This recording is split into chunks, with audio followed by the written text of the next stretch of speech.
podcast do Mais FC Porto, episódio 11. Nuno Sá, Pedro Ferreira e Daniel Moreira.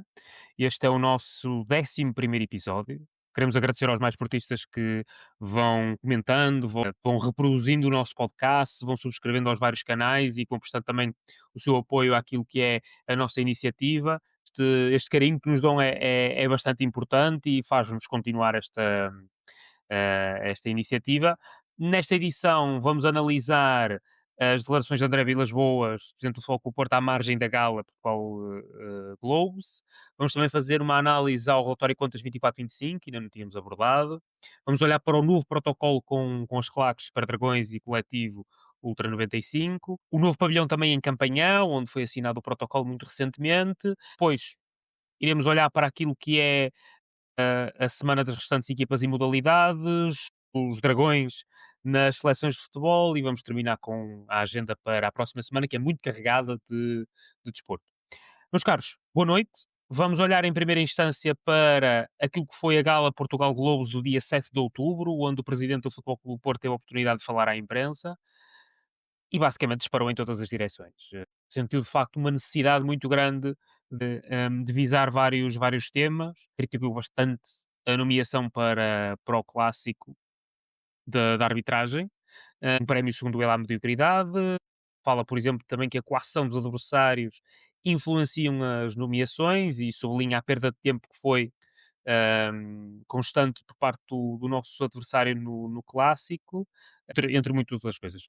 Passo a palavra primeiro ao Pedro, aquilo que te pareceu das declarações do nosso presidente, porque nós tínhamos falado a semana passada que existia a necessidade de passar uma mensagem que o Foco Porto tinha que se posicionar. E penso que isso de facto aconteceu. Sim, boa noite Daniel, boa noite Nuno, boa noite a quem nos ouve, é um gosto estar aqui convosco novamente. Sim, foi com satisfação que eu ouvi as declarações do Presidente André Vilas Boas, um bocadinho na sequência daquilo que tínhamos conversado aqui no dia anterior. Todos concordamos que era importante o Presidente do Futebol do Porto tomar uma posição e falar na sequência daquilo que foi o Clássico e a arbitragem do Clássico e a pretexto dessa gala da Federação Portuguesa de Futebol, o Presidente do Futebol Clube do Porto, teve declarações fortes à comunicação social, como disseste e bem, disparou para todo lado, visou vários alvos e no fundo tocou aqui um bocadinho vários assuntos que nós vimos falando ao longo de que estamos aqui neste espaço de diálogo, neste podcast, desde logo a questão da premiação da mediocridade. Eu lembro que logo aqui na primeira jornada falei da nomeação do Manuel Mota para VAR do Porto Guimarães, que fiquei chocado com essa nomeação, como é que um árbitro tão incompetente como o Manuel Mota podia aparecer a VAR do jogo mais importante da jornada, e nós ao longo do campeonato continuamos a ver este critério de nomeações, quer de árbitros, quer de VARs, muito duvidoso, com árbitros e videoárbitros que são claramente e que têm sido ao longo daquilo que é o histórico do futebol português bastante incompetentes, com arbitragens muito fracas, com decisões erráticas, nem todas elas contra o Porto, quer dizer, muitas delas contra o Porto, mas também contra outros clubes, quer dizer, isto não é nada contra o Foco do Porto, mas acho que nos jogos melhores e nos jogos de maior craveira, onde competem as equipas que lutam para competições europeias e pelo título nacional devem estar os melhores árbitros e isso não tem acontecido. Tivemos dois árbitros a estrearem-se em clássicos, quer no Sporting Foco do Porto, quer no Foco Porto Benfica, João Gonçalves no Sporting Foco do Porto e agora o Miguel Nogueira no Porto Benfica, e tivemos duas arbitragens muito fracas, muito habilidosas, muito cobardes, acho que é a palavra certa para o dizer. No caso do Sporting em Porto, acabaram por não haver lances de influência direta no resultado. No caso do Porto Benfica, já não se pode dizer o mesmo, há um penalti claríssimo sobre o Denis Gul por assinalar, e portanto, o Presidente do Futebol do Porto fez muito bem em abordar essa temática e também devido a outra situação que vemos falando há algum tempo, que é a coação que é feita pelos nossos, tem sido feita pelos nossos rivais, principalmente por um deles, o Benfica, que vai ter que estar aqui, vive neste momento o período eleitoral, vai ter eleições agora em outubro, falta pouco, e onde o presidente Rui Costa parece que está com dificuldade na reeleição, a olhar para aquilo que são as sondagens que vão saindo, parece que a realização dele está complicada e, portanto, fruto dessa pressão interna, tem estado aqui a disparar para todo lado. Eu relembro que o Benfica, na sequência daquilo, que foi a arbitragem da final da Taça de Portugal, barrou o Estádio da Luz à Seleção Nacional. Portanto, é disto que estamos a falar. O clube que barra o seu estádio, o estádio de maior dimensão no país, à seleção nacional. Quer dizer, se não há maior coação do que esta, que só faltou dizer, tirava de lá os jogadores da seleção nacional. Por acaso, não sei se tem algum, Não tem muitos. também não tem nenhum, se calhar até foi por causa disso que não fizeram essa coação. Tem o António Silva, mas se calhar até era um favor que podiam fazer ao Roberto Martínez, não sei. Mas portanto, e achei curioso na reação àquilo que foi as declarações do André Vilas-Boas, alguns órgãos de comunicação social darem-lhe, por exemplo, no Jornal A Bola ou no Record, já não me recordo, a medalha de lata, ver alguns comentadores como o Pedro Henriques, Francisco Guimarães, da SIC, a atirarem-se o André Vilas-Boas por causa destas declarações, não compreendo, não compreendo. Não faz qualquer sentido aquilo que acontece, ou seja, o Foco de Porto tem que defender o seu clube, tem que defender as nossas cores. O Foco de Porto tem sido prejudicado sistematicamente ao longo deste campeonato, tem estado a assistir calmamente e com uma postura bastante construtiva e positiva a uma coação praticamente semanal dos seus rivais sobre a arbitragem, sobre as instâncias do futebol português e, portanto, muito bem o presidente do Futebol do Porto, o presidente do Futebol do Porto falou à comunicação social e também noutro ponto, aí já foi à margem de um outro evento do Portugal Summit, não foi na gala da entrega dos prémios, foi num outro evento organizado pela Federação Portuguesa de Futebol, abordou também outros temas que também temos abordado aqui, que tem que ver com aquilo que é o crescimento do futebol português, do nosso campeonato, da forma como nós podemos melhorar o produto e vendê-lo para o exterior. E abordou questões importantes, que é importante todos os clubes se sentarem à mesa, dialogarem, tentarem construir um produto que possa ser vendável a mercados externos e, inclusive, temas que são bastante sensíveis até uma eventual alteração dos quadros competitivos e do modelo competitivo do campeonato, de forma a torná-lo mais emocionante, mais interessante, com melhores jogos e com isso atrair naturalmente mais espectadores e conseguir um produto melhor. Agora, mais uma vez, volto a dizer, não pode ser o Futebol Clube do Porto a ficar isolado nesta luta e parece-me que é isso que tem acontecido nos últimos meses. Acho que só o Futebol Clube do Porto é que está preocupado com, com aquilo que é o futuro do futebol português e na construção de um campeonato que possa ser uma referência na Europa e no mundo. Nem os outros clubes, nem a Liga Portuguesa e a Federação Portuguesa de Futebol parecem estar muito interessadas nisso. Parece que continuam a querer produto para consumo interno, como eu tenho aqui vindo a dizer, para que seja consumido aqui pelo nosso público, pelos nossos adeptos, que nós sabemos de que clube é que é a sua maioria, e portanto, se é para ser assim, eu acho que o foco do Porto, apesar de continuar a querer promover o diálogo para que tenhamos algo diferente, se é para ser assim, acho que o foco do Porto tem que se defender, tem que olhar pelos seus direitos e não se pode calar. E não se pode calar e tem que ser uma voz ativa naquilo que é a defesa do Futebol do Porto. Sim, de facto, acho que aqui o Futebol Clube do Porto esteve bastante bem, pronto, na pessoa do seu presidente, naturalmente, que para além daquilo que mencionaste depois tirou também o foco a outras questões, por exemplo, a agressão do Pavlidis, e ele diz que o VAR falhou em toda a linha, apresentou de facto uma queixa, lembrou também que os pontos somados da UEFA não são mérito do presidente da Liga, que se vangloriou com eles, mas sim do Futebol Clube do Porto e do Sporting de Braga. Houve também uma menção, creio eu, do presidente do Sporting, um mapeamento das afinidades clubísticas, onde há uma maioria dos clubes de Lisboa, portanto, foi um compêndio bastante grande de declarações. Passa a bola agora ao Nuno, boa noite também. Estas declarações são interessantes porque contrastam, na minha perspectiva, com uma declaração feita a seguir pelo presidente do Conselho de Arbitragem, o Luciano Gonçalves, no Canal 11, onde afirma que Portugal tem árbitros de excelência, o futuro será ainda mais risonho. Não deixa de ser, no mínimo, ridículo, perante aquilo que é a prova empírica que nós temos ao longo das semanas. Olá Pedro, olá Daniel, olá também para quem nos ouve. Por as declarações do Luciano Gonçalves, eu acho que a preocupação dele deve ser cada vez mais saber se consegue os bilhetes para os jogos do Benfica pela porta do cavalo do que outra coisa qualquer. Porque na realidade ele foi presidente da APAF durante muito tempo, sempre teve uma atitude muito estranha perante os clubes, perante alguns clubes, digamos assim. Agora, num órgão mais oficial e mais decisório, continua a ter uma posição muito estranha. A única coisa que me foi estranho foi quando ele foi apanhado num e-mail a pedir bilhetes para o Estádio da Luz. Isso já nem é alegadamente, porque ele próprio acho que chegou a confirmar isso, mas que não eram para ele, era para um grupo de velhinhos, não sei de onde, de uma aldeia qualquer. Mas na realidade é que ele, em vez de pedir oficialmente, foi por portas travessas. E se ele sabe que essas portas travessas ou a porta do cavalo existe, então se calhar pode utilizá-la para outras coisas quaisquer.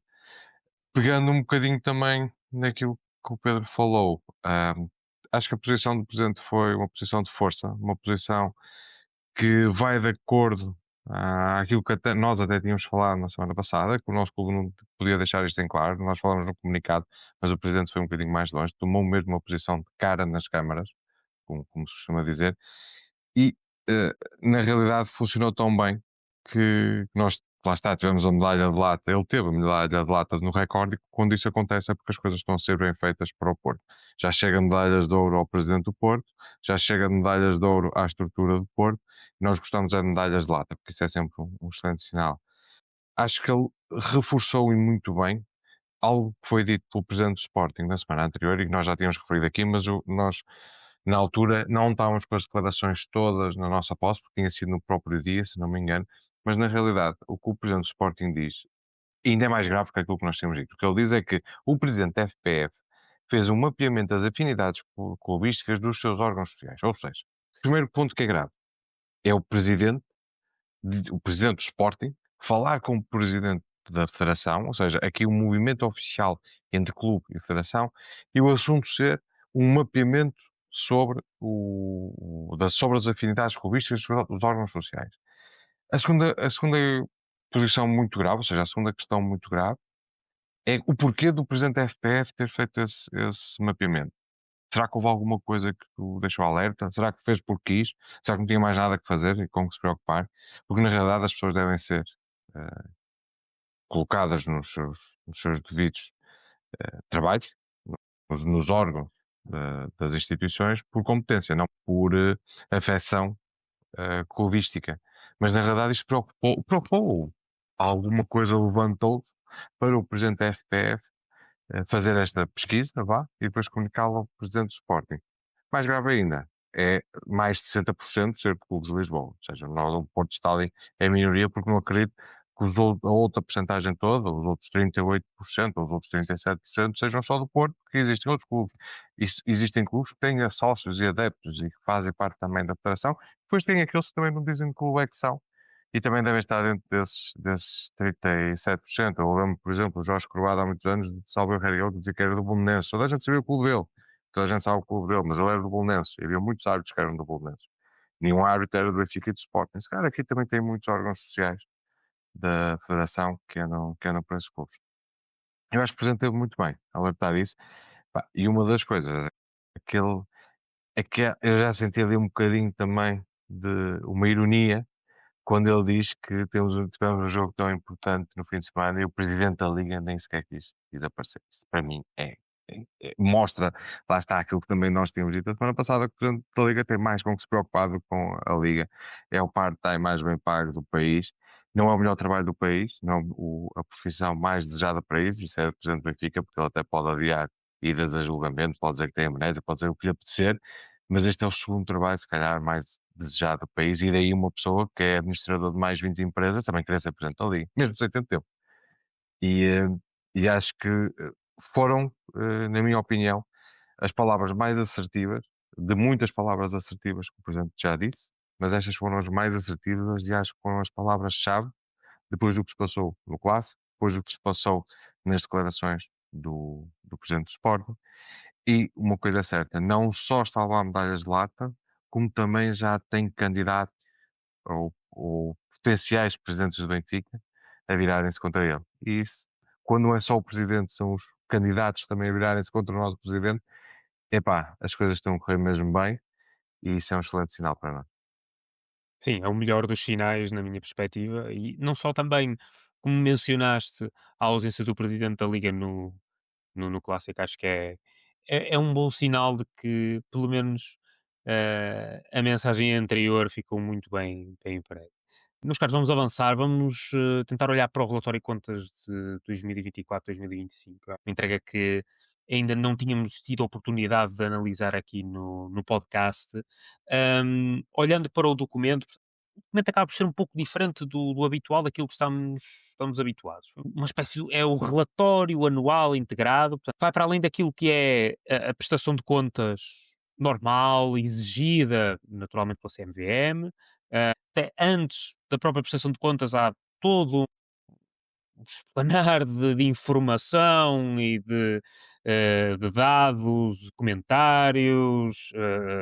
Portanto, é um documento que é manifestamente extenso, ele conta 500 páginas, mas o documento conta salvo erro, 260, uma coisa assim, portanto o PDF conta à volta de 260.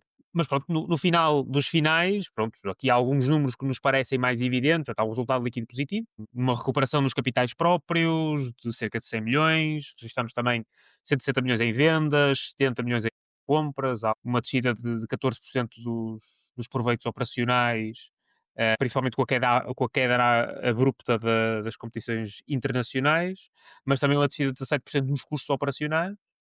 No património, um, crescimento de 100 milhões, à boleia também do negócio da Itaca, principalmente. Uma manutenção do valor do passivo, mas acima de tudo colocado muito passivo para não corrente, ao contrário de situações anteriores, onde tínhamos um passivo corrente muito elevado. Nuno, se calhar começo por ti. Nós já anteriormente tivemos algumas discussões sobre números e sobre aquilo que eram as prestações de contas do Futebol Clube do Porto, particularmente a sua SAD.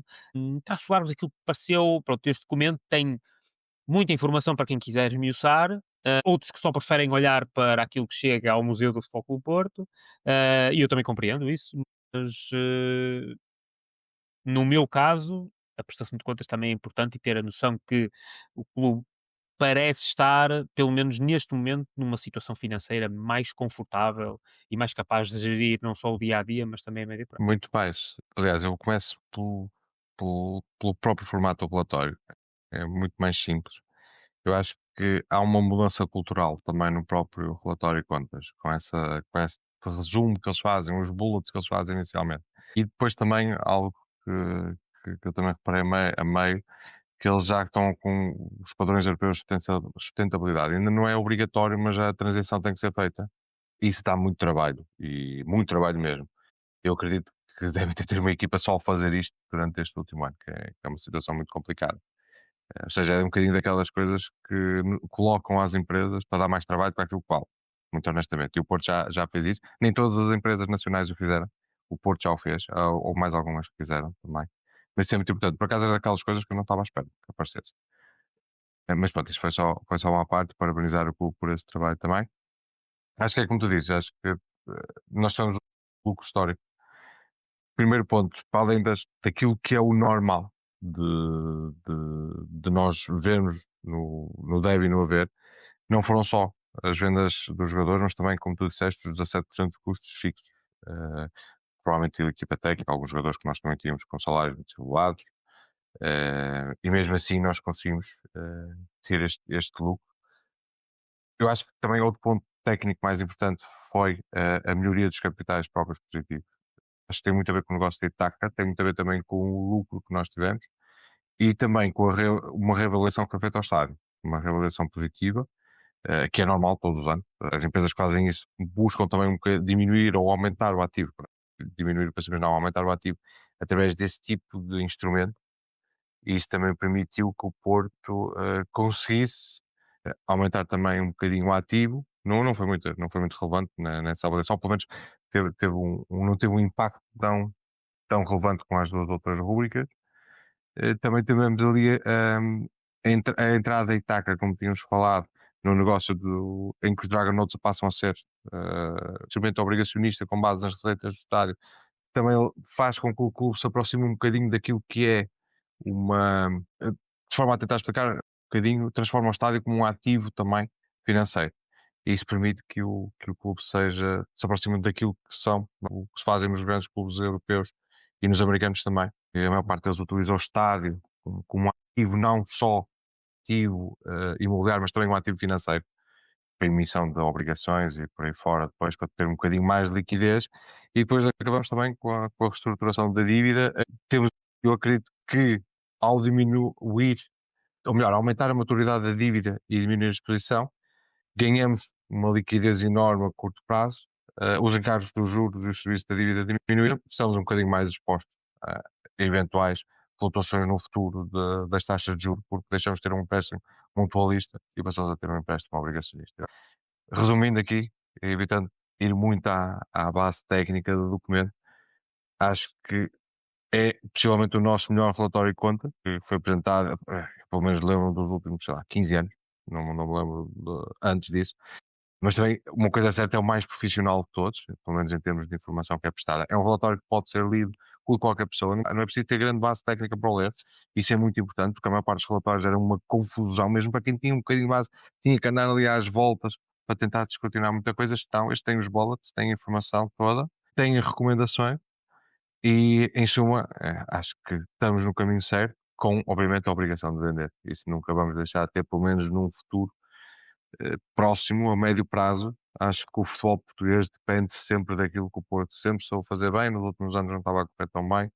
Acho que quando fizemos este ano, que é comprar barato, ou comprar relativamente barato, agora já não há comprar barato, é comprar na disponibilidade que nós tínhamos e evoluir e vender mais caro. Eu acho que é só com estas mais-valias que o nosso clube vai conseguir ser competitivo na Europa, porque quando deixar de fazer isso, vai ser um clube escocês, vai ser um clube holandês que só aparece de vez em quando, assim, numas competições europeias, ou muito raramente, vai ser um clube sei lá, austríaco ou algo do género, porque se perder esta base, não deixa de ter hipótese. Por isso é que eu digo muito do nosso trabalho e muito do nosso foco, muito do nosso reset competitivo tem que ser feito a olhar para a nossa formação. Eu acho que é mesmo o fundamental.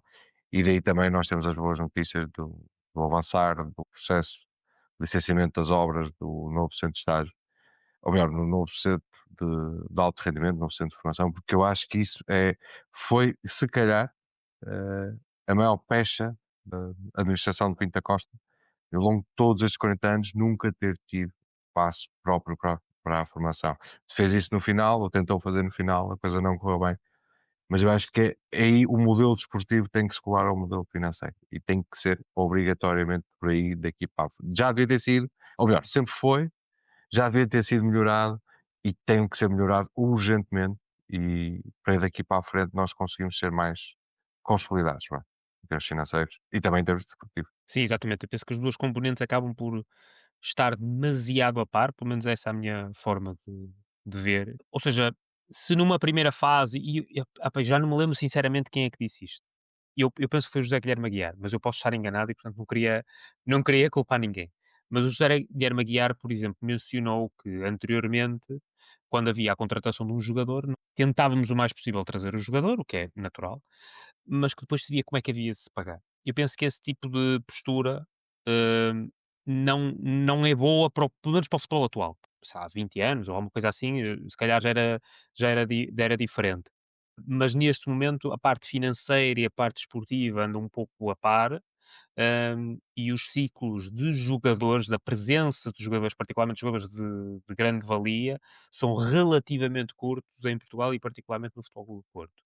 E nós eventualmente teremos que nos habituar cada vez mais a esse tipo de situações, que a parte financeira também obriga um bocadinho a condicionar na parte esportiva. Eu espero que também que o próprio treinador possa eventualmente estar focado também nessa circunstância, tem que perceber esta situação de ciclos curtos. Passo a palavra agora ao Pedro também para que ele possa dar a sua visão sobre os números que foram apresentados pela SAD do Futebol Clube do Porto, eh, onde pelo menos nesta fase podemos chegar a respirar um bocadinho melhor, mantendo como o Nuno disse, e também Pedro, tu foste mencionando aqui em edições anteriores, a obrigatoriedade no futuro, pelo menos até ao final da época, manter esta postura de ter que vender. Sim, acho que o Nuno fez o resumo de forma geral daquilo que é o relatório de contas do Foco do Porto. Um resultado muito positivo, o melhor resultado da história, desde que está criada a SAD, a Sociedade Anónima Desportiva, e que nos permite aqui respirar um bocadinho, olhar para o futuro com outros olhos, com outro otimismo e obviamente que isso é de louvar e de saudar. Naturalmente, dizes bem, Daniel, acho que isso é importante referir, porque o Foco do Porto, neste relatório de contas que apresentou, quer no que irá apresentar no início da próxima época, referente à época 25-26, terá aqui uma grande perda naquilo que são as suas receitas operacionais, desde logo pela não participação na Liga dos Campeões. E se isso acabou por ser ligeiramente compensado na temporada passada com a participação no Mundial de Clubes, esta época não haverá essa possibilidade, e mesmo que nós consigamos fazer aqui uma Liga Europa muito positiva, como todos esperamos, os valores dos prémios da Liga Europa são comparavelmente inferiores e, portanto, estamos a falar de números bem mais baixos e que não conseguiram compensar essa perda de receita. E, portanto, parece-me que o foco do Porto até 30 de 6 de 2026 poderá ter aqui ainda que fazer uma venda substancial para que, para que as contas de 25-26 fiquem no verde, e porque isso é uma obrigação fruto daquilo que é o fair play financeiro da UEFA portanto também temos que olhar para isto nesse prisma. Mas cingindo-me aqui às contas desta temporada, portanto, da temporada passada, as foram apresentadas agora, eh, realçar, realçar o bom resultado, o crescimento aqui de algumas receitas importantes, nomeadamente na questão da bilhética e lugares anuais, o número de associados, é algo de salutar, é um crescimento que temos notado ao longo do último ano, com boas casas no Dragão, também fora, com grande apoio às equipas do Foco do Porto. Este ano temos lista de espera nos lugares anuais e isso reflete-se aqui num incremento importante nessas rúbricas. Destacaria também aqui outro aspecto que tem a ver com o valor de mercado do nosso plantel. Nós fizemos valor bastante avultado a vendas, com vários atletas, desde logo o Evanilson, o Nico, o Galeno, o Francisco Conceição, entre outros. Fizemos um valor muito, muito, muito avultado em vendas, mas investimos esta época, parece-me de forma acertada, contratando jogadores de qualidade, jogadores com grande potencial, e isso claramente refletiu-se naquilo que é o valor atual do mercado do nosso plantel. Um valor bem acima daquilo que tem sido o valor do plantel do Foco do Porto nos últimos anos. Portanto, desde logo aqui permite-nos o momento do ativo, mas também perspectivar no futuro e no médio prazo possamos ter aqui bons encaixes e adquirir mais valias consideráveis na transação de do espaço desses atletas. Pronto, é mesmo assim, não vale a pena pensar de outra forma. Nós estamos inseridos no contexto que sabemos, e o contexto do futebol português é este, e o Futebol do Porto, para se manter competitivo, quer internamente, quer também externamente, tem que ter este modelo desportivo de rentabilização dos seus ativos e de venda de passos de jogadores. Desengane-se quem achar que um dia isto vai ser diferente. Me parece que temos que continuar, até porque todos, todos queremos e esperamos que o Futebol do Porto continue a ser um clube de associados e para o ser tem que manter este modelo de negócio. Quem diz o Futebol do Porto diz qualquer um dos seus rivais que também o tenham feito. E, portanto, é importante e é positivo destacar esse valor de mercado do plantel. Muito importante também é ter esses jogadores salvaguardados, com contratos duradouros. Neste momento isso acontece com exceção de um atleta, que é o Diogo Costa, mas aparentemente aqui a renovação está em marcha, poderá acontecer até ao final do ano. Esperamos que isso aconteça e fiquemos aqui salvaguardados desse ponto de vista. Para terminar, resumindo, mais uma vez, dar nota positiva a este relatório de contas. E nós passamos por um período difícil a temporada passada do ponto de vista desportivo, onde existiram aqui decisões questionáveis do ponto de vista desportivo, desde logo na formulação de plantel, passar também, e até acho que mais importante, na escolha dos treinadores. E acho que a época passada foi desastrosa do ponto de vista desportivo. Isso é absolutamente inegável, com um campeonato péssimo, com uma Liga Europa horrível e com um Mundial de Clubes muito medíocre. Mas do ponto de vista financeiro, acho que o trabalho que foi feito foi positivo e permitiu-nos encarar esta temporada e preparar esta temporada de uma outra forma, com decisões mais acertadas, outras condições também para construir o plantel. Parece que estamos no bom caminho, a esperar que assim continue e fazer votos que a este relatório de contas positivo se possam juntar títulos e vitórias, que é o que todos queremos no final, e que o nosso museu possa ser recheado com taças. Exatamente, e é isso que todos esperamos naturalmente poder regressar aos aliados já nesta temporada, com, já agora, também a presença das claques que assinaram o protocolo com o clube. Portanto, no passado dia 1 foi assinado o protocolo entre o clube e as duas claques do Futebol Clube do Porto, os Super Dragões e o coletivo Ultras 95. Aquilo que dá a entender é que ficam várias condições, portanto, já acordadas preto no branco. Os Super Dragões ficam na, com os setores 8 e 9 e o setor 28 para o coletivo, sendo que o setor 2 do Dragão Arena será partilhado entre as duas claques. E há aqui, pronto, foi bastante a discussão ocorreu pronto, na internet em vários locais, o que é que ficou, o que é que não ficou, o que é que ficou acordado. Eu também fiz aqui alguma pesquisa. Portanto, haverá supostamente uma plataforma eletrónica de venda de bilhetes, específica para as claques, onde, por exemplo, nos jogos fora os Super Dragões terão 20% da lotação e o coletivo terão 10%. Haverá algumas sanções que vão ser aplicadas às claques se existir um mau comportamento das mesmas, com redução da alocação dos bilhetes e possíveis multas. Os Super Dragões parecem ganhar naquilo que é a utilização da marca Super Dragões, e portanto poderão eventualmente conseguir do ponto de vista do merchandise e de outros meios o rendimento para a organização e para a associação, neste caso. O coletivo parece, acima de tudo, arranjar mais espaço para eles dentro do estádio para um rumo na bancada norte, mas também a sua inclusão proximamente no museu, que é algo que também faltava nesse campo. Passo a palavra aqui, se calhar, ao Pedro primeiro.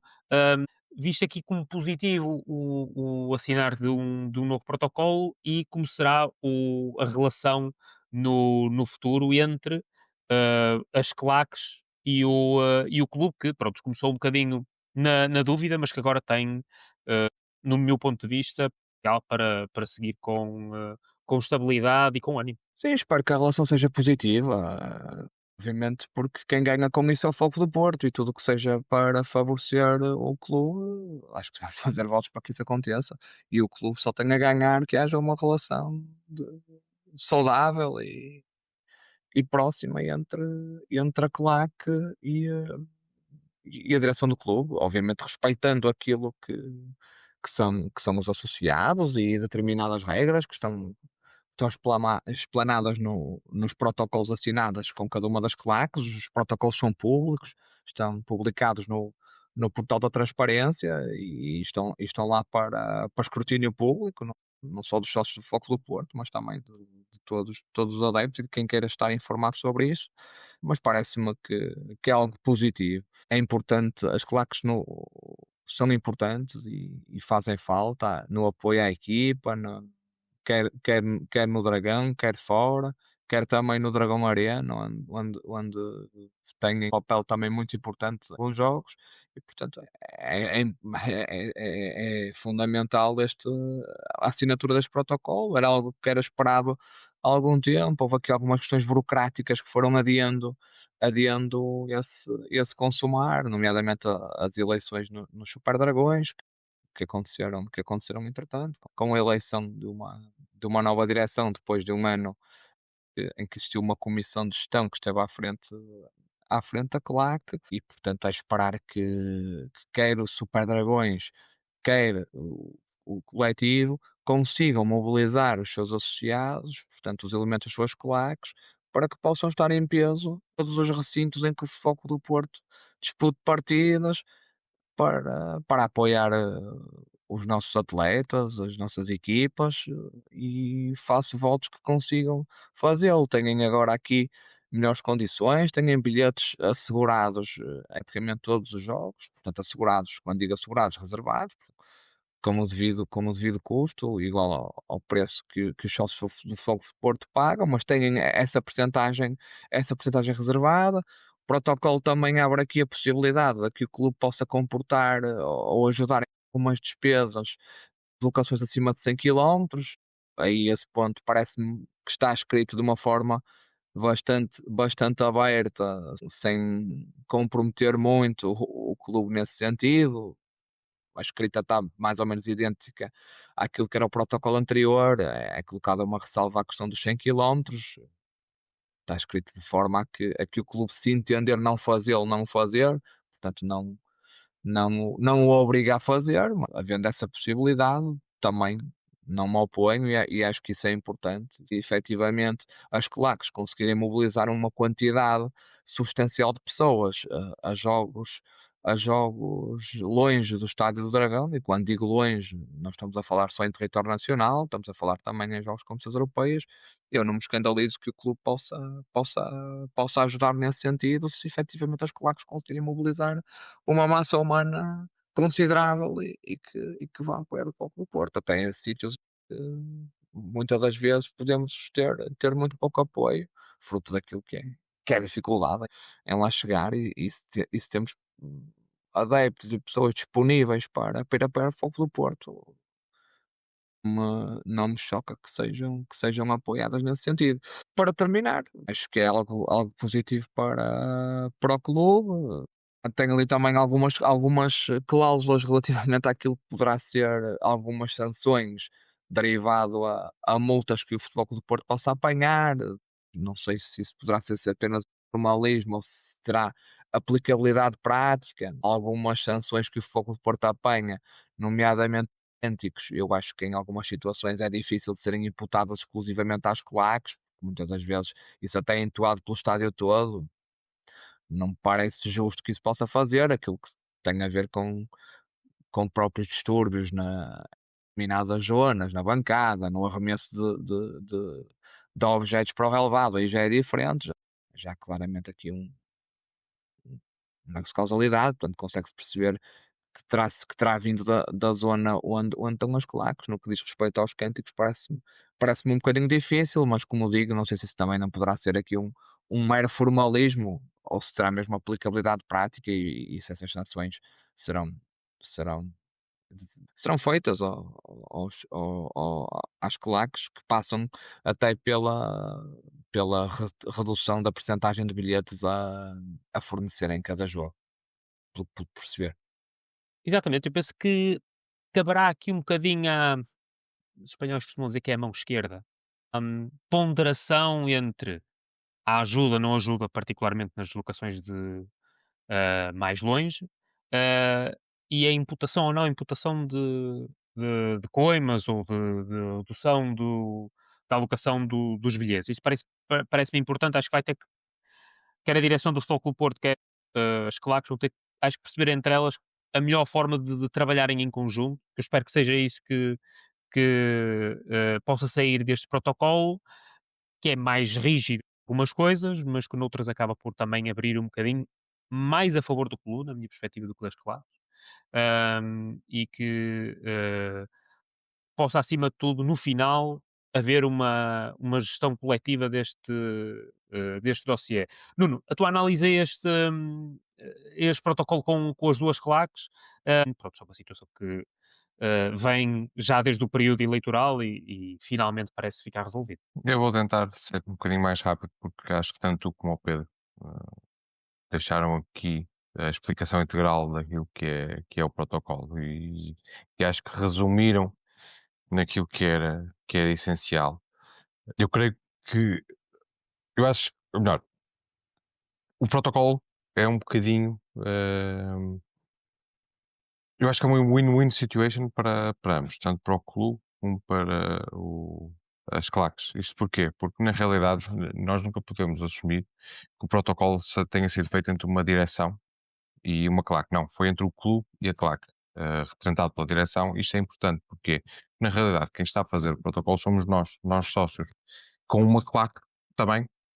São sócios, são adeptos, o que é que seja, mas que têm, entre aspas, condições especiais comparativamente a todos nós e que todos nós aceitamos isso. E faz sentido porque, na realidade, quando vemos um jogo fora, eu não vou aos jogos fora, ou muito raramente vou porque eu não tenho esta disponibilidade, mas eles têm. Eles têm que ser beneficiados. Têm que ser beneficiados ou têm que ser privilegiados por também fazerem isso. Que o clube mostrou essa preocupação.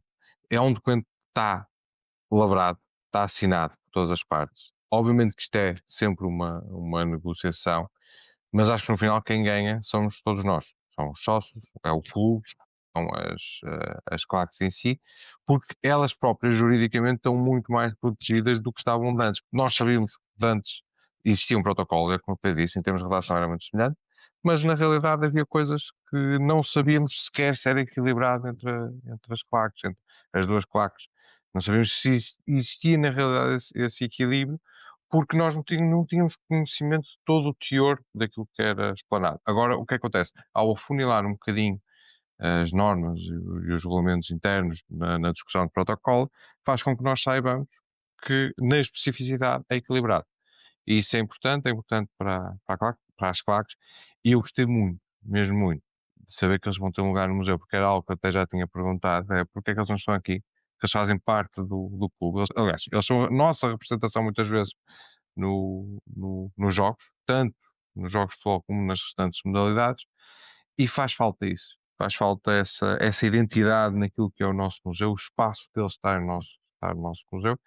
Eu acho que agora, ficando redigido em documento, eles próprios também se podem defender com isso, ou seja, eles podem exigir que isso seja uma realidade. Por isso é que eu digo, acho que é uma win-win situation para todos os envolvidos, para todas, eu agora vou dizer, para as três partes, para os sócios, para a direção e para as claques. Exatamente, ou seja, eventualmente o clube não cumprir uma parte do protocolo, pelo menos as claques poderão também fazer essa exigência e bem. Mas, caros, vamos passar por aqui para outro tema. O Futebol Clube Porto tem como objetivo construir um novo pavilhão multiusos. E nesse sentido foi assinado um protocolo com a Câmara Municipal do Porto, da cedência tanto às piscinas de campanha do terreno da antiga escola básica Ramalho Ortigão, uma cedência do terreno por 70 anos, estamos a falar de um pagamento residual de 50 € por mês nos primeiros 4 anos e depois de 11 mil euros mensais, ou seja, cerca de 130 mil euros anuais.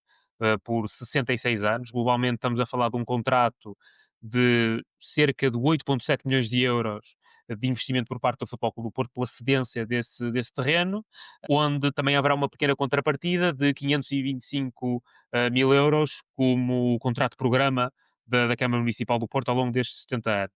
Portanto, estará, como disse, ao lado das atuais piscinas de Campanhã.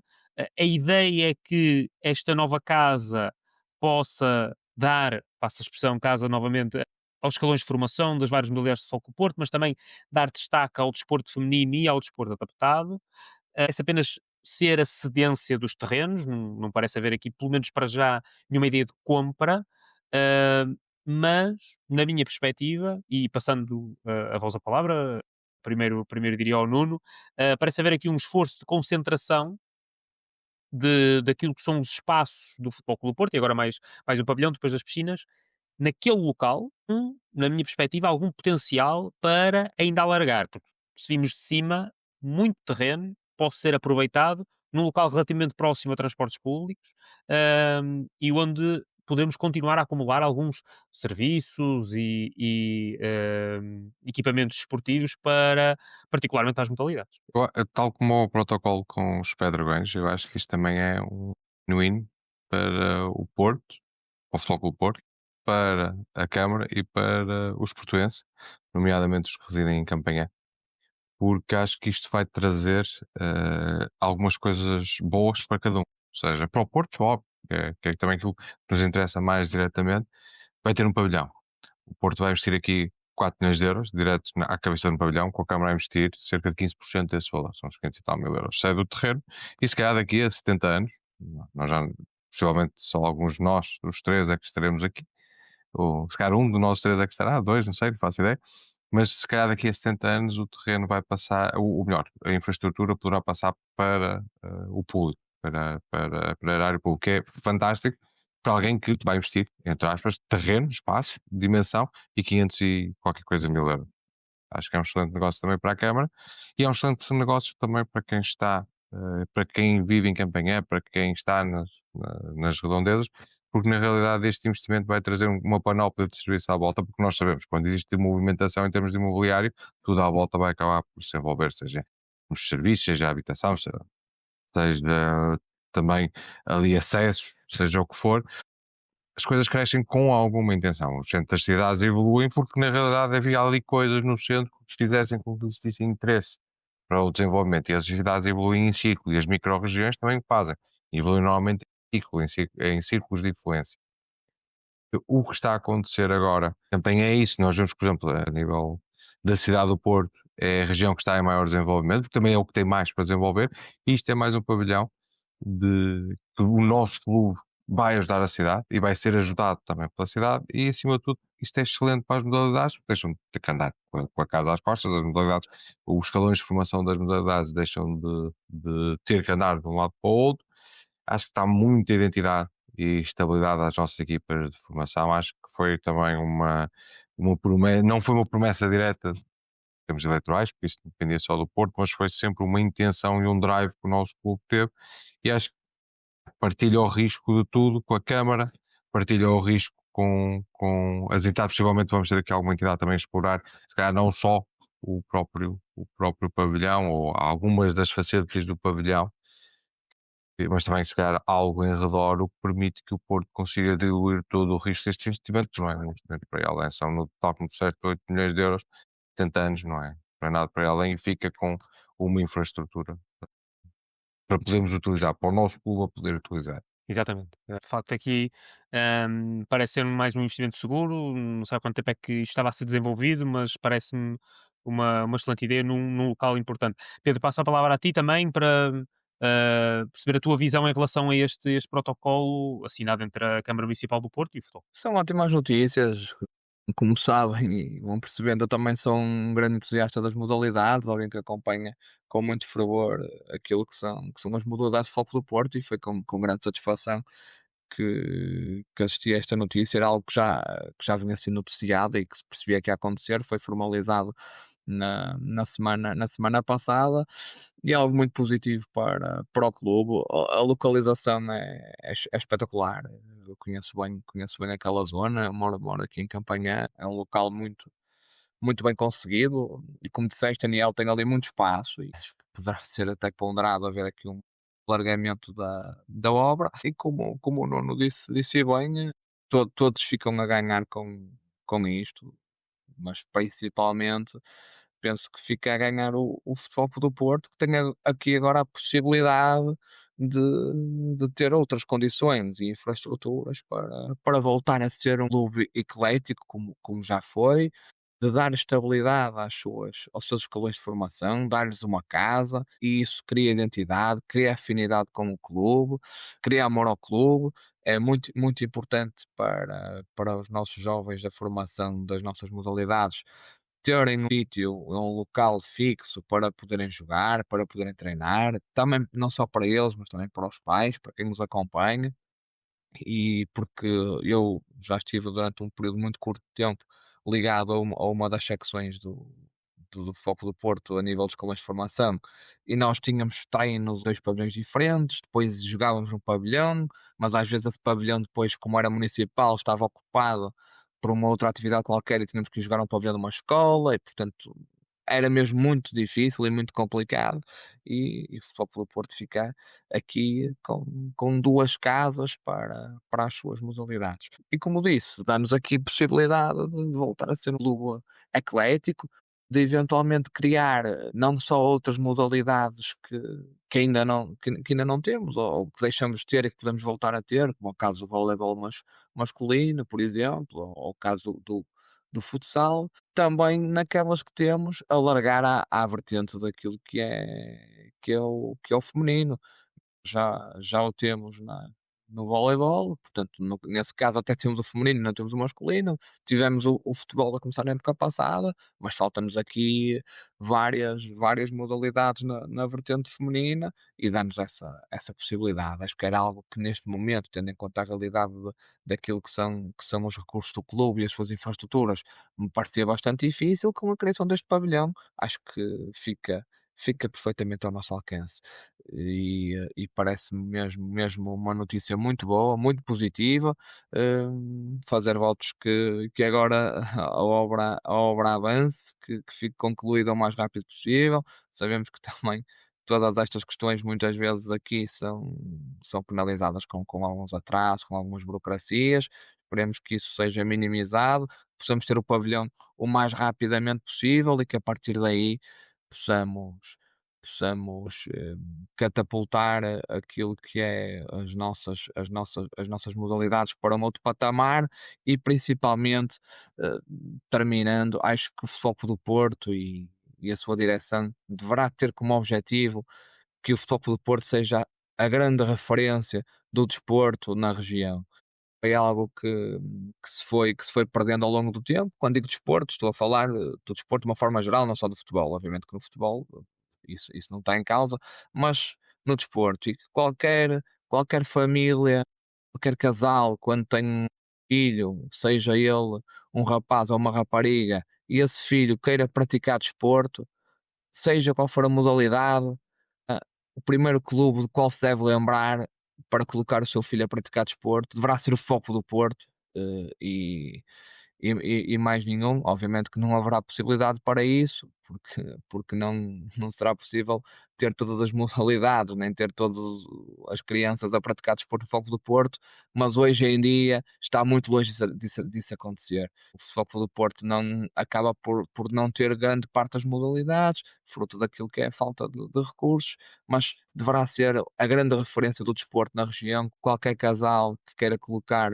filho ou uma filha a praticar desporto, o clube top of mind deverá ser sempre o Futebol Clube do Porto e esperamos caminhar nesse sentido. Há de facto, na minha perspectiva, um entusiasmo crescente nas modalidades. E eu espero, acima de tudo, possamos acompanhar aqui ao longo do tempo a possibilidade de, pronto, a construção do pavilhão, naturalmente, mas depois qual será o caminho dado pela direção em relação a este tema em particular. Mas, Carlos, vamos avançar rapidamente para a revisão da semana das restantes equipas e modalidades, começando pelo handball, vitória sobre o Avanca, 46-30 no Dragão Arena. Depois tivemos um sábado cheio de competição.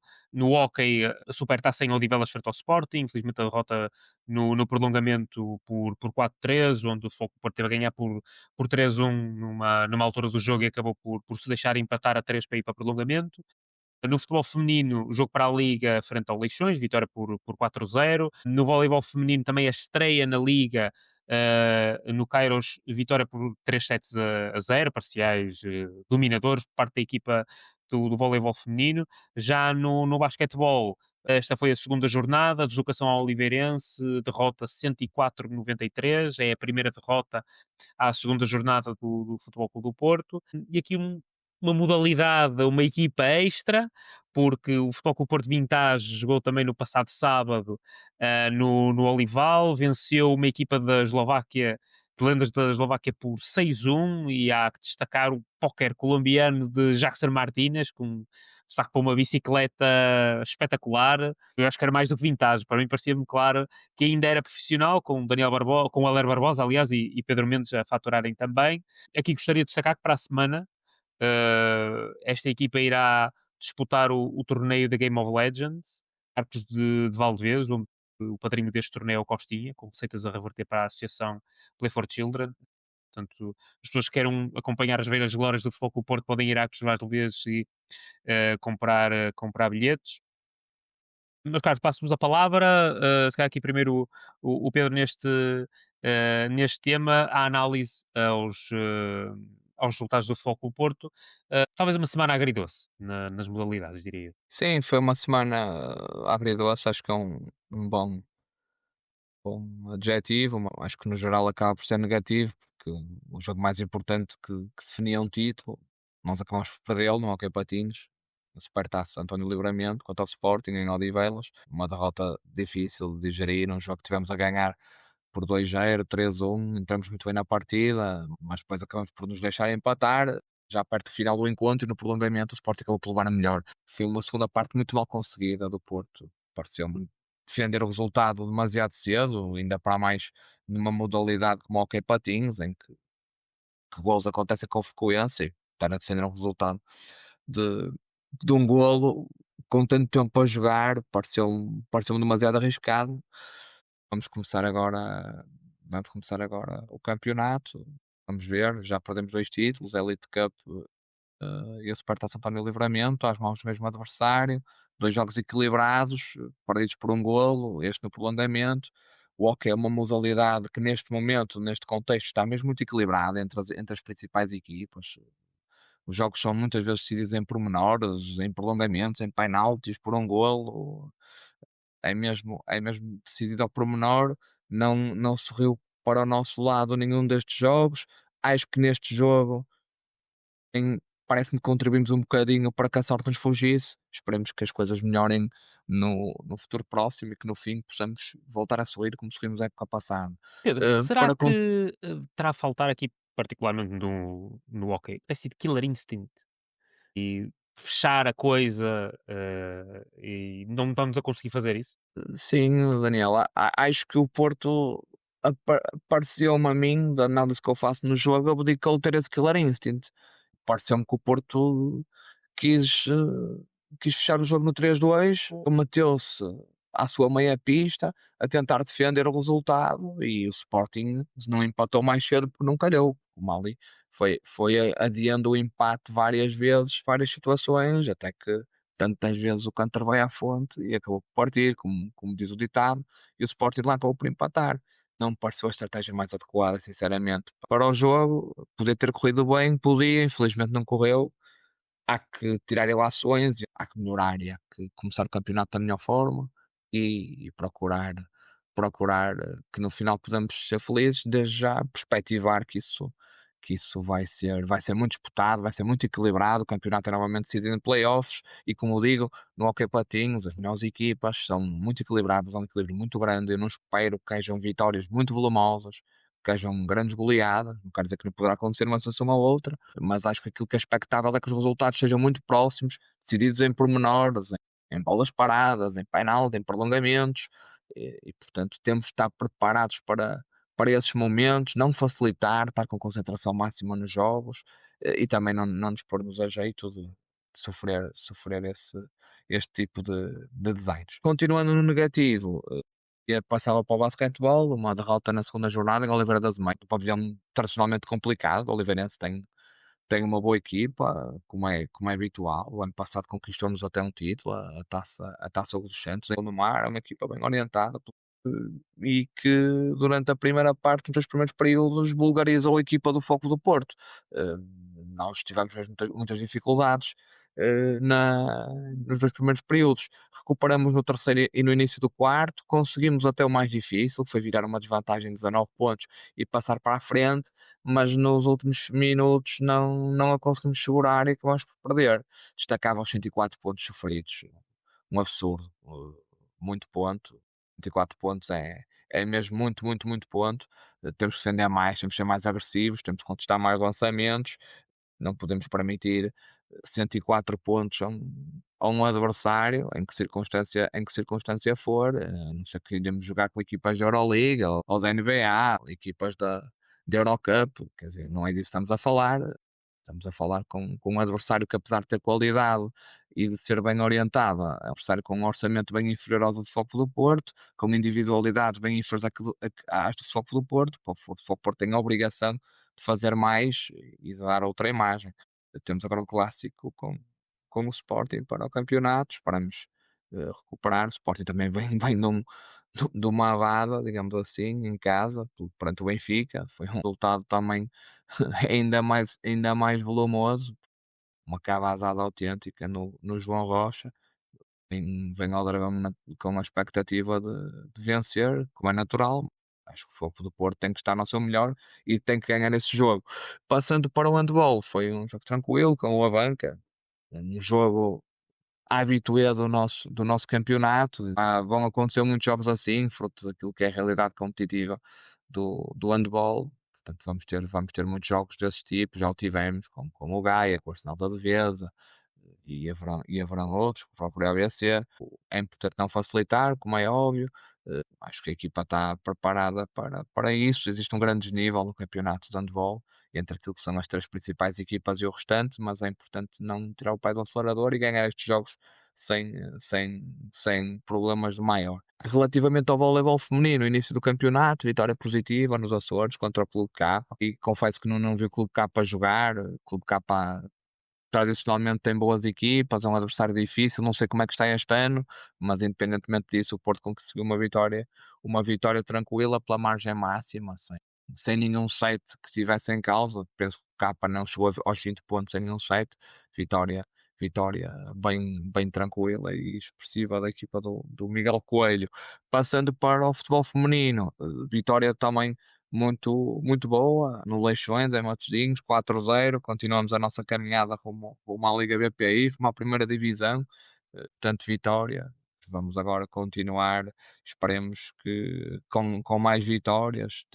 Temos equipa, parece-me, para almejar essa subida. O plantel foi preparado nesse sentido, é esse o objetivo. E, portanto, apesar de ser difícil de imaginar irmos ter resultados idênticos àquilo que fomos tendo a época passada na terceira divisão, parece-me que os jogos vão ser mais equilibrados. Ainda assim, parece-me que é a obrigação do Foco do Porto assegurar a subida da divisão. Relativamente aqui ao Legends, eu esse jogo não o consegui ver, nem consegui acompanhar, mas vi o gol do Jackson Martinez e fiquei impressionado com aquele pontapé de bicicleta. Foi mesmo um golaço. Foi um jogo eh, que acabou com uma vitória do Foco do Porto, que apesar de não ter caráter oficial nem competitivo, é sempre bom ganhar, mas mais importante do que isso, levar umas pessoas ao Olival, ver antigas glórias do Foco do Porto, é sempre algo positivo, que as pessoas gostam, que os adeptos gostam. Ver antigos jogadores é algo que aproxima as pessoas do clube, poder reviver velhas glórias, e parece-me algo muito, muito positivo o Foco do Porto ter aqui esta sua equipa de Legends com diversos jogadores. Nós já tínhamos tido uma equipa a jogar o campeonato organizado pela Liga na Nazaré, que o vencemos essa competição na final contra o Benfica. Neste jogo pudemos ver outros jogadores, como nomeadamente o Jackson Martínez. Penso que o Quaresma também jogou, o Daniel. se não estou em erro ou estou enganado, não jogou. Sim, sim, sim. E o Quaresma Quaresma jogou. jogou, não Jogou, tinha jogou. jogado no outro. É importante também e é positivo ir também rodando, portanto, ir aparecendo caras diferentes, jogadores diferentes, ex-glórias diferentes, as pessoas gostam, é algo que as aproxima do clube. E, obviamente, querendo sempre ganhar, mesmo não havendo caráter competitivo, o mais importante disso é podermos novamente reviver e também honrar aquilo que foi o legado desses jogadores com a camisa do Foco do Porto, uns com um maior legado e com passagens mais positivas, outros menos positivas, mas todos eles, de uma certa forma, marcaram a história do Futebol Clube do Porto e isso é sempre de ressalvar. Nuno, passo agora a palavra a ti também para analisares aquilo que foi a semana das restantes equipas e modalidades. Pronto, lá está. Aqui e ali algum resultado interessante, mas pronto, a perda de um troféu que é sempre negativo. Sim, acho que esse foi a maior. eh, eh, o que correu pior no fim de semana foi mesmo a perda do jogo com o Sporting. Depois de estar completamente com o jogo na mão, deixamos o resultado fugir. Pena também para o jogo de basquete, primeira deslocação não correu bem. E também o próprio handball, porque na realidade nós vencemos ao Banca, mas é mais um jogo que chegamos ali aos 30 golos sofridos. E nunca é bom sofrer tanto gol em casa. Acho que o jogo que sofremos mesmo dos golos foi o Arsenal da defesa fora. E a seguir, salvo erro, andamos na casa dos 25 com o ABC, com o Paulo também não sei se foi 26. Ou seja, andamos aqui com vários gols sofridos, mas o Magnus Anderson de certeza que vai dar a volta por cima à situação. E sobre o Porto Vintage, eu por acaso vi o jogo a espaços, mas fui vendo. Jackson, o Quaresma, o Bruno Alves, eu acho que eles não davam uma perninha, eles mudavam completamente a nossa equipa B. Se pudessem ir lá jogar um bocadinho, pelo menos não com o objetivo da equipa B, que é desenvolver jogadores, ou seja, não com o objetivo de minar a equipa B, mas pelo menos de ensinar a alguns jogadores aquilo que deve ser feito e competir ao lado deles. Acho que todos estes tinham lugar e faziam uma diferença. E no momento em que a nossa equipa B precisou urgentemente de melhorar os resultados para ainda se manter na segunda liga, pá, toda a ajuda é pouca. Por isso, para não estarmos a tirar pessoal da equipa A, porque neste momento a equipa A também está à rasca de problemas de lesões e precisa de todos os jogadores disponíveis para o novo ciclo de jogos que aí vem, o Porto Vintage pode fazer uma perninha na equipa B. E de certeza que a coisa melhorar.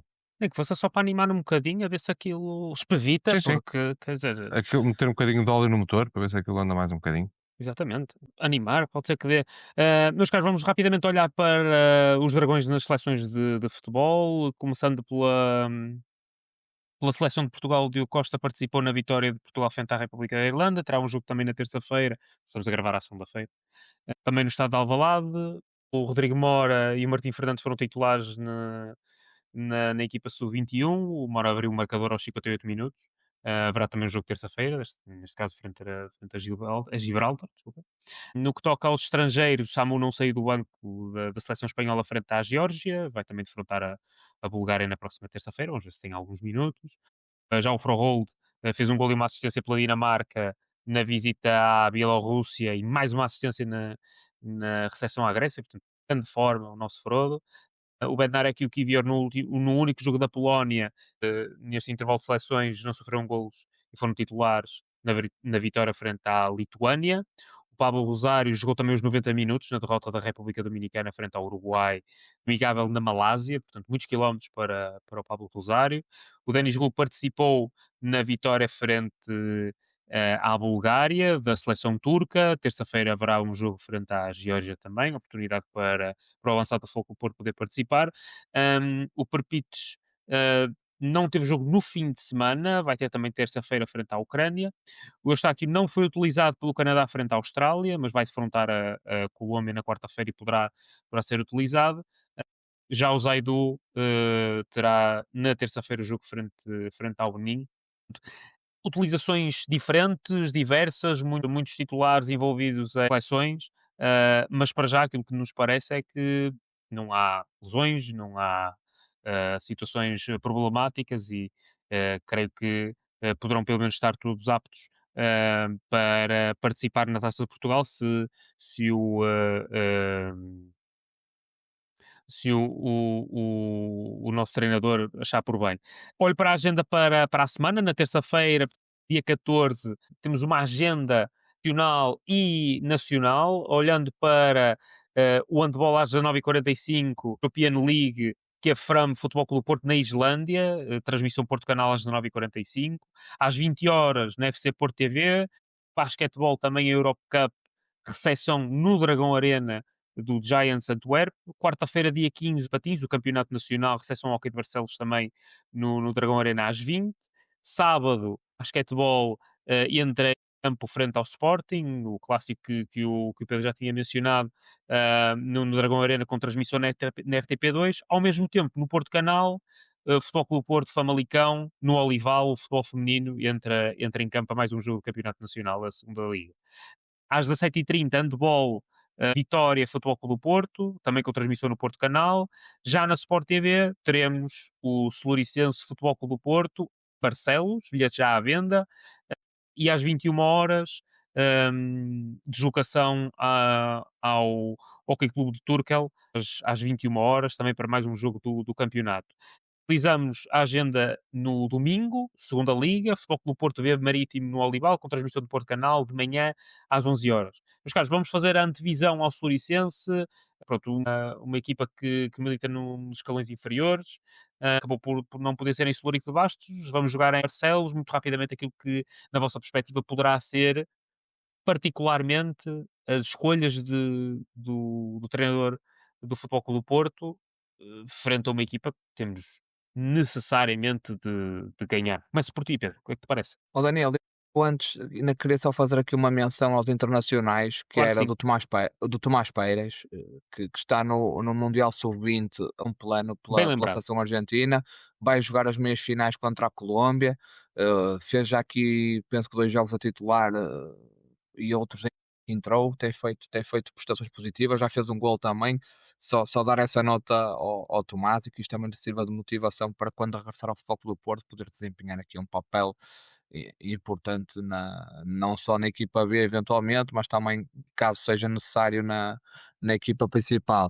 Relativamente ao Floriciense, um jogo que, com todo o respeito pela equipa de Celurico, o Porto tem mais do que a obrigação de ganhar, quer dizer, nem nos passa pela cabeça outro cenário que não seja uma qualificação tranquila para a próxima ronda da Taça de Portugal, que naturalmente o Farioli vai fazer aqui uma gestão do plantel. Alguns jogadores vão chegar já à cima, vão ter um ou 2 treinos no máximo, que há aqui espaço para colocar jogadores que tenham tido menos utilização, e mesmo assim, independentemente disso, acho que o Sport tem mais do que a obrigação de vencer esta equipa. O jogo é em Barcelos, não é normal, é algo que nós já vamos assistindo ao longo do tempo. A Federação Portuguesa de Futebol tem esta regra na primeira eliminatória em que entram equipas da Primeira Liga, essas equipas jogarem fora contra clubes de escalões inferiores. eh, o objetivo seria levar esses clubes aos campos mais pequenos, às terras mais pequenas, mas depois, na prática, isso raramente acontece, porque não há condições para a transmissão televisiva, e esses clubes acabam por se socorrer de outros estádios, e até muitas vezes com vantagens, porque acabam por fazer receitas de bilhética maiores, e até penso que só o Doutor Barandas é que não é apologista disso, que é os clubes depois, quer Porto, quer Benfica, neste caso, acabam por ceder os 50% regulamentares, porque na Taça de Portugal a regra dita que a receita é partida a meio entre os dois clubes, mas neste caso o Porto e o Benfica acabam por ceder ao clube da casa. Acho que o Fogo de Porto seria uma surpresa não fazer o mesmo com o Floriciense. Aí acho que só o Doutor Barandas é que é diferente dos outros. Quer ficar com os seus 50%, independentemente de qual seja o adversário. Não sei se quando é que o Benfica, se ele também usa a mesma regra ou não, eh, mas se fosse contra o Floriciense, ele queria ficar com 50%. Se fosse contra o Benfica, não sei se ele poderia cedê-la ao adversário. Mas pronto, terminando, ganhar, com tranquilidade, sem correr grandes riscos, com respeito máximo pelo adversário, naturalmente, obviamente. Para a equipa do Floriciente e para os seus jogadores, vai ser se calhar o cumprir de um sonho. Muitos jogadores vão estar ali a jogar contra bons ídolos. Vai ser algo pronto, único na vida deles. É para ganhar e ganhar confortavelmente e seguir em frente na Taça de Portugal. Nuno, aqui a tua visão em relação àquilo que possa ser o jogo frente ao Floricense, onde pronto, prevemos naturalmente alguma rotação, experimentar algumas coisas, nunca tirando a ideia da vitória, creio eu. Eu normalmente, para estes jogos, pós-seleções, e o jogo da Taça de Portugal calha sempre, normalmente a seguir a um confronto de seleções, e eu escolho sempre que os 11, se fosse, ou melhor, se fosse eu a escolher ou a adivinhar os 11, eu escolheria sempre jogadores que estiveram cá durante esses 15 dias a treinar com o Farioli. Mas na realidade, a lista que tu disseste, eu acho que não consigo encontrar um ponta de lança que possa jogar, não consigo encontrar médios, não consigo encontrar nada, está quase tudo fora, por isso vai ter que haver aqui uma rotação também com os jogadores internacionais e dentro do próprio jogo, obviamente, que ele também irá fazer. Eu espero que os jogadores sejam e vão ser certamente profissionais, sejam focados no objetivo. Obviamente que é sempre um jogo diferente. Para os próprios jogadores do Porto é diferente, então, para dizer para os jogadores do Soluricense, como disse o Pedro, têm uma oportunidade única na vida, vão querer brilhar, vão querer aparecer, e se eu tivesse no lugar deles também era o que eu queria, jogar. De certeza que existem jogadores soluricenses que são do nosso clube, mas que naquele jogo vai ser o jogo da vida deles, por isso esperar que eles corram o triplo, o quadro, o quinto, que é, que é também aquilo que eles vão querer fazer. Mas acho que vamos acabar por ganhar e tem que ser, tens que passar à próxima fase e ponto final. Não vou alongar muito, porque vou-te pedir 2 minutos no fim para falar aqui num tema que aconteceu durante esta semana. Claro que sim, claro que sim. E de facto, assim também chegamos ao final, mas Nuno, força, dou-te aqui a possibilidade de adicionar um. Se calhar Mas dois claro que minutos sim. não chega, mas Força. é o tempo que for. Eu vou falar de uma pessoa que era um comentador eh, neutro, ou melhor, ele pregoava ser neutro nas nossas televisões, ele comentava na TVI 24, não sei se chegou a comentar na CNN também, mas era o grande foco dele era esse, não sei se também tem nas notícias, que era um senhor chamado João Diogo Manteigas. Uma pessoa muito relevante no universo desportivo português, nunca fez nada pelo desporto, ele só apareceu a comentar. Acho que era filho de alguém que teve uma ligação ao Benfica, mas ele sempre disse que era neutro, que era uma pessoa completamente isenta, mas ao dia de hoje ele é candidato a presidente do Benfica, ou seja, a isenção dele é uma treta. E não sei se souberam aquilo que ele disse durante a semana, ou melhor, que escreveu no X durante a semana, e a razão dele ter escrito isso, eu vou já adiantar, é porque ele é completamente irrelevante nas eleições do Benfica. Ele tentou-se antecipar, tentou ser o primeiro candidato e a coisa acabou por não correr como ele esperava, porque apareceram mais candidatos agora nas eleições. O chip das eleições é Rui Costa Vieira e com o Noronha Lopes lá pelo meio. Tem sido estes três, o João Diogo Manteigas, o Martim Maier andam só lá para dizer que fazem alguma coisa, e depois também existe o Cristóvão, qualquer coisa, o que diz que vai trazer o Jurgen Klopp. Mas pronto, é um bocadinho arredados. Os outros dois percebem, o João Diogo Manteigas está aqui a tentar sair da toca. E o que é que ele disse? Ele teve uma declaração muito feia sobre a ligação do Futebol Clube do Porto à Câmara Municipal do Porto. E nós já explicamos que isto é uma win-win situation, que o risco acaba por estar todo do lado do Porto, não do lado da Câmara, porque se acontecer alguma coisa ao Porto, a Câmara fica com uma infraestrutura de 4 milhões de euros, que é um pavilhão novo. Ou seja, o risco está praticamente todo do lado do Porto, a Câmara só se deu terreno no espaço, e ele vem-se queixar, por exemplo, que o Benfica exige igualdade, tratamento e respeito pela sua dimensão desportiva, social e histórica. Ok, mas o Benfica quer um pavilhão no Porto. É isso que o Benfica quer. Quer pavilhão, que a Câmara do Porto seja um pavilhão. Porque é que não quer na Guarda? Porque é que não se queixa da Câmara da Guarda? Porque diz da Guarda, diz a Câmara de Bragança, o que é que seja. Porque é que falou disto? Porque é que o Benfica exige este igual tratamento? Mas se é para falar de igual tratamento, eu vou falar do igual tratamento que o Benfica teve. O Benfica, eu acho que o João Diogo Manteigas, ou melhor, não sei se o João Diogo Manteigas era nascido na altura, mas o Benfica, durante a sua história toda, teve completamente diferente. E aí ele tem razão, só que não é para o lado que ele quer levar. Por exemplo, eu vou lembrar só aqui algumas coisas.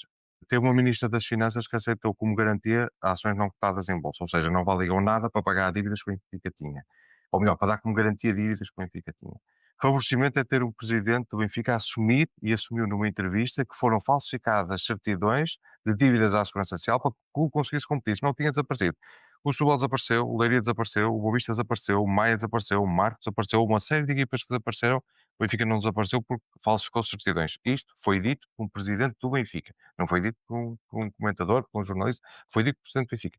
Depois há outros casos, como o caso do benefício ou do alegado benefício do Benfica nos negócios com o Epul, que falam-se em 40 e tal milhões de euros, da isenção de taxas e taxinhas que todos nós temos que pagar, mas que o Benfica não teve. E o João Diogo Manteigas vem pedir agora tratamento igual. Isto irritou-me um bocadinho pela pessoa que é, pela isenção que a pessoa pregava ter e que, na realidade, para se sentar à mesa grande, ou seja, à mesa dos grandes, das pessoas importantes, ele tem que ter de ser primeiro relevante dentro do clube dele. E dentro do clube dele, ele não chega a 8%. Desculpem o alongar, mas fiquei assim um bocadinho chateado com alguém que teve este tipo de declarações que não conhece a história do próprio clube. Força, Pedro.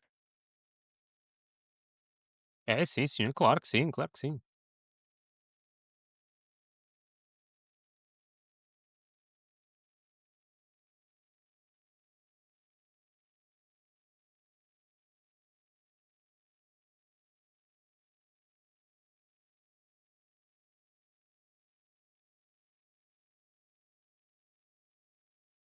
A voto, não a votos, porque nesse clube cada sócio não tem um voto, tem vários, consoante determinados critérios.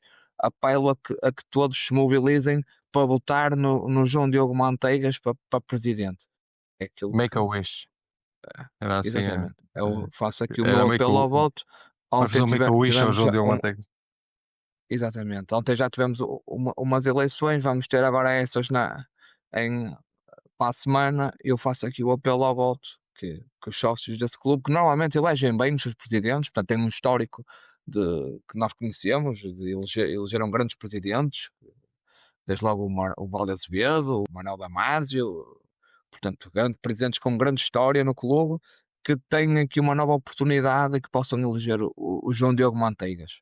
É o meu apelo, e para terminar, é o voto que eu faço, porque acho que não vamos ter mais nenhuma oportunidade de falar deste tema que nos é, que nos é mais ou menos alheio, vá. Se não se meterem Fica, connosco é alheio, se meterem connosco, leve.